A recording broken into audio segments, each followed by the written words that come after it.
Good evening. Thanks for joining us. It's been 1 year since the October 7th attacks that marked the start of the Israel-Hamas war. And since then, nationwide protests took place across college campuses, as well as the rising concern of the spread of hate crimes. News Channel 20's Carolina Hassett has more on how local organizations are feeling a year later. Carolina?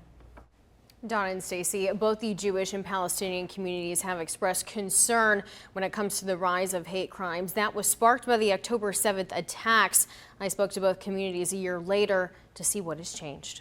We knew it was really bad, and immediately the whole room, the whole service, the mood changed, and everybody felt it so strongly. Local organizations are recalling how they felt receiving the news of the October 7th attacks that marked the start of the Israel-Hamas war. Unimaginable loss. We have friends and colleagues who have lost over 100 family members. Conflict that is still escalating in the Middle East. The attack sparking a rise in hate crimes against the Jewish and Palestinian communities. A number of my colleagues have received threats of violence.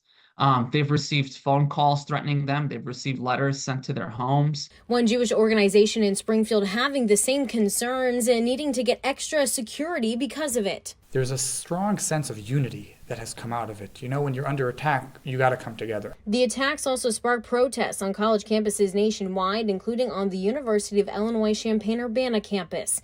Many demanding an immediate and permanent ceasefire in Gaza, as well as the end of military aid to Israel. It is our responsibility to then take action. 1 year later, organizations are trying to move forward. Rabbi Mendy Turin says the Jewish community has leaned into their identity more and has reflected on their history, including the Holocaust. When we think about incidents of the past, often we don't realize that it's part of, unfortunately, something that can happen again. Mohammed Sankari says the Palestinian community is demanding change when it comes to lawmaker policies and the spread of hate crimes since the attacks. It's a very scary and concerning moment in which there is a community, because of who they are, that is being targeted.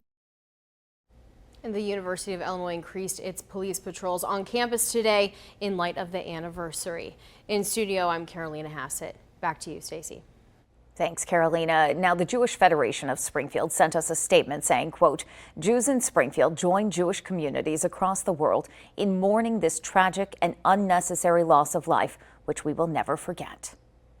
Let's take a look now at what's happened since the attack 1 year ago. One day after the attack, Israel declares war, bombs the Gaza Strip on October 13th. April 13th, Iran launched a direct attack on Israel. Israel responds just days later. In September, explosions in Lebanon killed 12, injured 3,000.